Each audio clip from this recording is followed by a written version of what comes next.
Alors nous sommes aujourd'hui le 7 août 2015 et je tiens à préciser autre chose.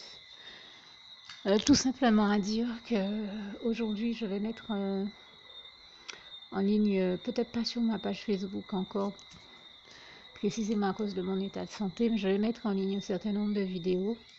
Je tiens à préciser que j'en ai enregistré environ une quarantaine, mais que je tiens à dire que je suis très frustrée parce que même en ayant mis cette quarantaine de vidéos, enfin en ayant enregistré cette quarantaine de vidéos, déjà je sais que je ne pourrais pas toutes les mettre en ligne, notamment à cause de mon état de santé, et que j'ai la sensation que même en ayant fait cette quarantaine de vidéos, je n'arrive pas, je ne parviens pas à vous témoigner, ne serait-ce que du quart de la gloire de Dieu que j'expérimente et de sa gloire dans ma vie ou celle de personnes qui m'entourent. Il y a tout simplement que même si j'aurais souhaité parvenir à rendre compte de toute sa gloire, ça m'est tout bonnement impossible, entre autres à cause de mon état de santé, mais aussi parce que je ne peux pas toujours m'étendre sur tous les sujets sur lesquels je voudrais ou en parler comme je voudrais. Et je voudrais tout simplement demander pardon à Dieu pour cela et vous demander à vous de faire preuve de compréhension avec moi. Mais je voulais tout simplement rendre grâce et gloire à Dieu et vous dire que sa gloire est beaucoup plus immense que ce dont je peux témoigner. Et vous témoigner tout simplement que je continue à, à être subjuguée, émerveillée devant la splendeur glorieuse du règne de l'Éternel, notre merveilleux Dieu d'amour. Comme ce passage que j'aime tant à citer du psaume 145, versets 8 à 21, nous parle bien de cette réalité-là. Cependant, j'essaie de rester en paix parce que Dieu connaît mon cœur. Il sait que j'essaie toujours de faire de mon mieux pour le glorifier. Et donc, et il sait aussi surtout dans quel état de santé je suis. Je sais que mon Dieu fait preuve de compréhension avec moi. J'espère que ce sera aussi votre cas. Je termine en vous citant ce passage que j'aime tant et aussi en vous invitant à ne pas hésiter pour tous ceux qui ne l'ont jamais fait à faire la prière qui va suivre. Philippiens 4, verset 7, donc, que la paix de Dieu qui surpasse toute intelligence garde vos cœurs et vos pensées en Jésus-Christ. À bientôt. Je tiens à dire que même si ça s'entend sur ma voix, que je suis très très fatiguée, très émue aussi par la gloire de l'Éternel, mon Dieu. Et je veux encourager tous ceux qui, tout comme moi, sont des fois épuisés, sont à bout de force. Mais quel que soit ce qui se passe dans nos vies, je veux que vous n'oubliez jamais que nous sommes de grands guerriers de l'Éternel, que tu es un grand guerrier de l'Éternel, tu es une grande guerrière de l'Éternel, que l'Éternel, notre merveilleux Dieu d'amour, est magnifique, le Dieu que nous servons est magnifique, merveilleux, extraordinaire, et qu'il s'agit de ne jamais abandonner la lutte que nous menons avec le Seigneur Jésus, gourmet pour Jésus. Jésus qui est toujours menez-nous à la victoire, gourmet pour lui. Tenez ferme sur votre position en Jésus-Christ et continuez à vous battre, à mener le bon combat, le combat spirituel auquel le Seigneur Jésus nous invite et faites-lui confiance. Il nous conduira toujours à toutes les victoires de nos vies.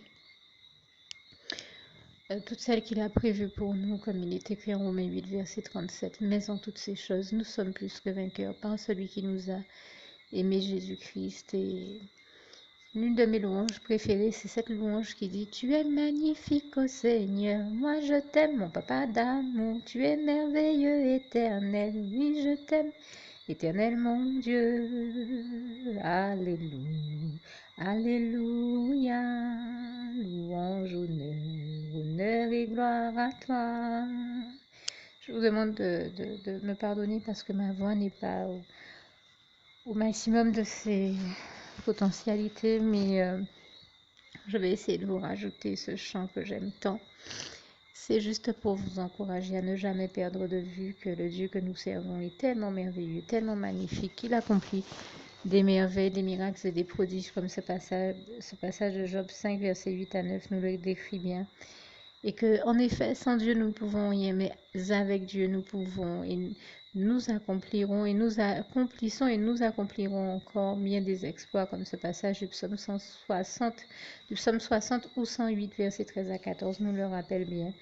Donc je vous invite à continuer, à persévérer dans votre marche par la foi avec et pour Jésus-Christ, toujours plus loin, toujours plus haut avec Jésus. Que Dieu vous garde et vous bénisse. À bientôt.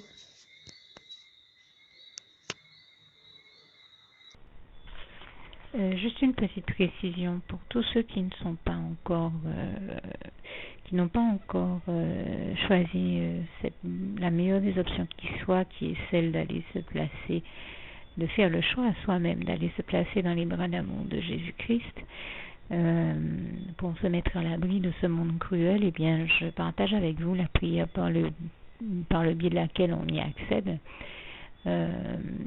Et commence par vous rappeler également ce passage de Jean 14, verset 6, où il est écrit que Jésus-Christ est le chemin, la vérité et la vie. Nul ne vient au Père, Dieu, sans passer par le Fils Jésus-Christ, bien sûr. Je le dis à ma manière, vous regarderez comme il est actuellement écrit dans vos Bibles, là encore. Et donc, n'hésitez pas à ouvrir vos cœurs à Dieu, à Jésus, à son Saint-Esprit, à être sincère avec lui et à lui adresser la prière qui suit, à lui dire tout simplement: Éternel mon Dieu, Seigneur Jésus-Christ, moi, un tel, vous dites votre nom et votre prénom, je t'accepte aujourd'hui comme mon sauveur personnel, le seul maître et roi de ma vie. Je remets toute ma vie entre tes mains puisqu'elle t'appartient, Éternel mon Dieu, puisque tu l'as créée, cette vie. Donc tu en es donc le seul maître et propriétaire comme de tout ce qui existe dans tout l'univers. Je remets donc toute ma vie entre tes mains, je te la donne. Merci, Éternel mon Dieu, aussi de permettre que cette vie que tu m'as donnée continue à être à ta gloire et que je continue à te servir, à t'appartenir pour l'éternité, d'éternité en éternité. Merci aussi, Seigneur, de faire que je continue donc à te servir et à t'appartenir pour l'éternité, d'éternité en éternité. Et aussi, Seigneur, de m'accorder la grâce de ton pardon et de ta miséricorde pour tous les péchés que j'ai commis tout au long de ma vie, jusqu'à la date d'aujourd'hui incluse. Et c'est au nom puissant du Seigneur Jésus-Christ que j'ai fait cette prière. Et à vous tous qui avez fait cette prière, je vous dis que Dieu vous bénisse abondamment, puissamment, richement. Et surtout, n'hésitez pas à la partager avec tous vos proches et contacts, amis, membres de vos familles, collègues, bien-aimés, tous ceux que vous aimez. Et surtout tous ceux à qui Dieu vous mettra à cœur, avec qui Dieu vous mettra à cœur de la partager.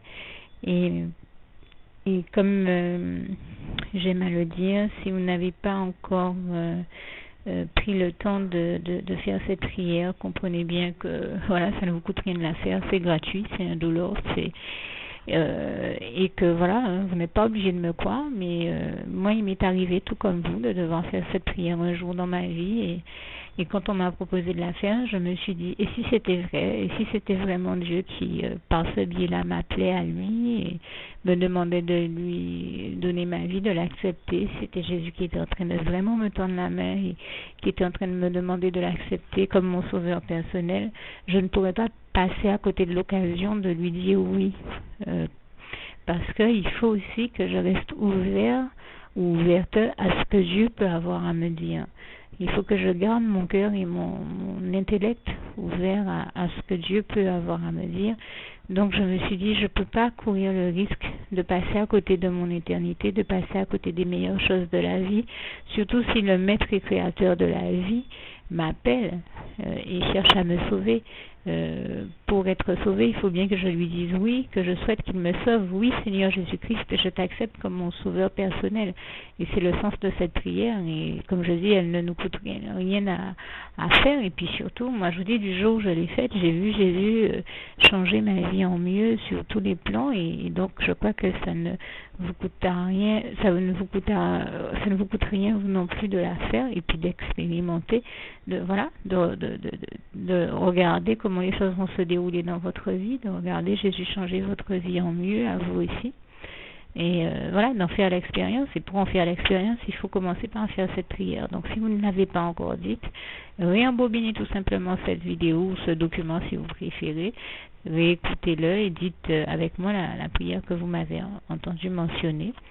Et n'oubliez surtout jamais que tout est possible à celui qui croit en Dieu, en Jésus-Christ et en son Saint-Esprit, comme il est écrit en Marc 9, verset 23, et que tout est possible à Dieu, comme il est écrit en Marc 10, verset 27. Que Dieu vous bénisse donc et à bientôt.